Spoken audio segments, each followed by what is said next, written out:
इससे आगे देखा जाए तो हमारे आते हैं पूर्वी तट पर।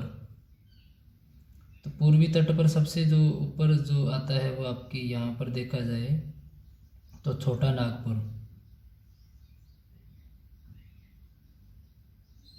ठीक है, तो ये छोटा नागपुर का जो पठार है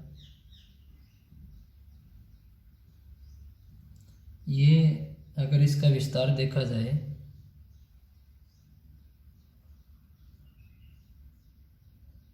छोटा नागपुर, छोटा नागपुर पठार, तो ये आपका जो इसका विस्तार है वो है झारखंड में, झारखंड राज्य में इसका विस्तार है। ठीक है, तो ये झारखंड राज्य में पड़ता है। इसके नीचे अगर बात करें तो हमारा आता है, यह एक राज्य पड़ता है और वो राज्य है छत्तीसगढ़। तो उसका नाम सब विस्तार है वो छत्तीसगढ़ में है, तो इसका नाम छत्तीसगढ़ पठार है। तो इसका विस्तार छत्तीसगढ़ राज्य में है, इसलिए इसका नाम छत्तीसगढ़ रखा गया है। अगर देखा जाए छत्तीसगढ़ का पठार है, छत्तीसगढ़ पठार, तो इसकी लंबाई देखी जाए तो ये एक लंबाई इसकी अधिक और इसकी चौड़ाई है वो कम पाई जाती है। इसके बाद में देखा जाए तो आपके आता है छत्तीसगढ़ और झारखंड, इस प्रकार एक क्षेत्र पड़ता है।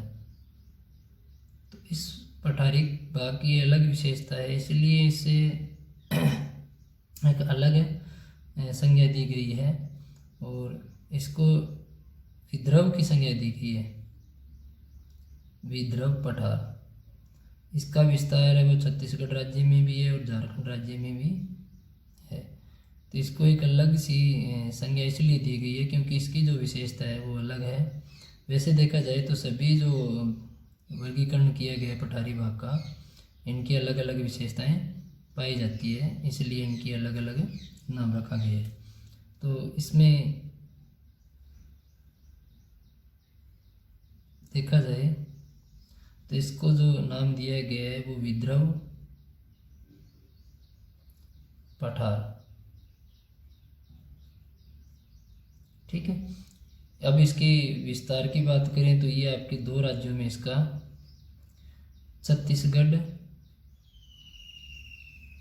और झारखंड, छत्तीसगढ़ और झारखंड राज्यों में इसका विस्तार हो सर्वाधिक है। इसके बाद देखा जाए तो आता है आपका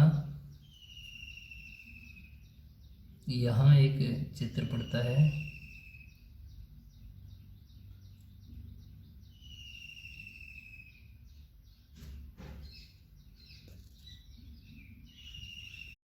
अगर विद्रव पठारी भाग के बाद में देखें तो हमारा आता है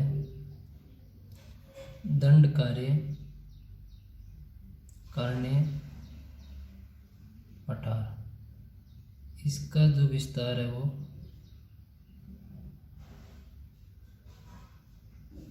झारखंड से लेकर आंध्र प्रदेश उड़ीसा राज्यों में इसका विस्तार वो पाया जाता है। ठीक है, तो ये इस प्रकार आपका पठारी भाग है वो फैला हुआ है।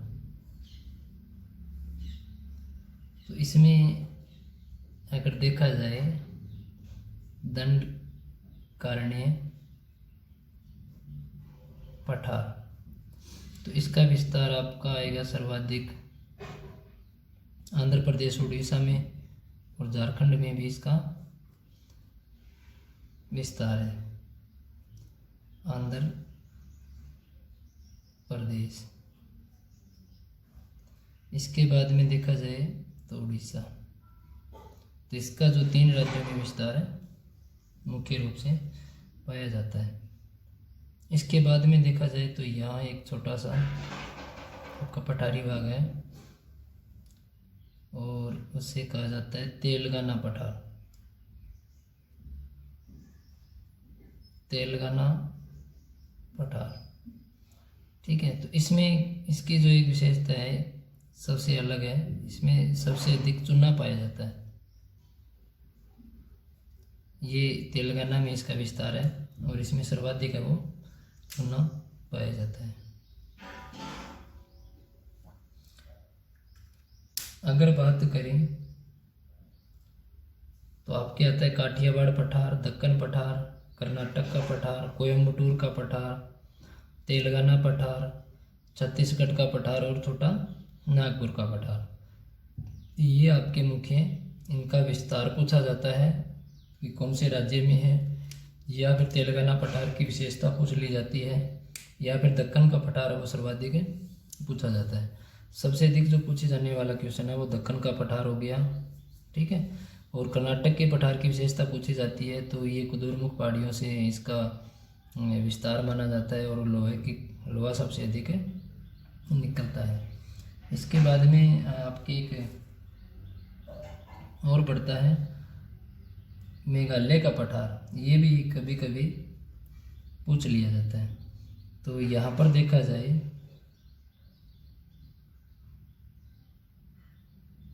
मेघालय आपका यहीं पड़ता है, ठीक है। तो यहाँ पर आपका जो ये पठार है, पठारी भाग है, इसे कहा जाता है मेघालय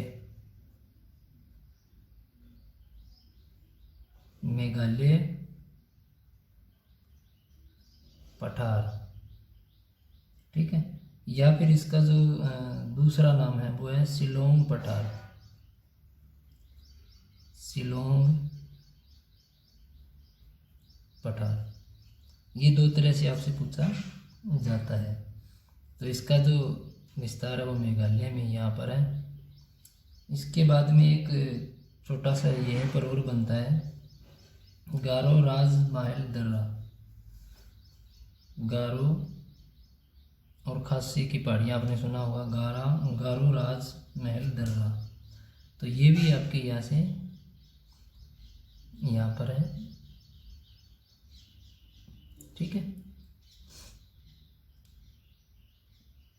अगर देखा जाए तो गारो राजमहल है वो प्रायद्वीपीय पठारी भाग का ही अंश है, ठीक है। परंतु ये अक्सर नहीं पूछा जाता। अक्सर आपसे दक्कन, कर्नाटक, कोयम्बटूर, काठियावाड़, गुजरात वाला और छोटा नागपुर, छत्तीसगढ़ और तेलंगाना। तो ये जो मुख्य आपके यहाँ से देखा जाए तो पठारी भाग का पूछा जाता है।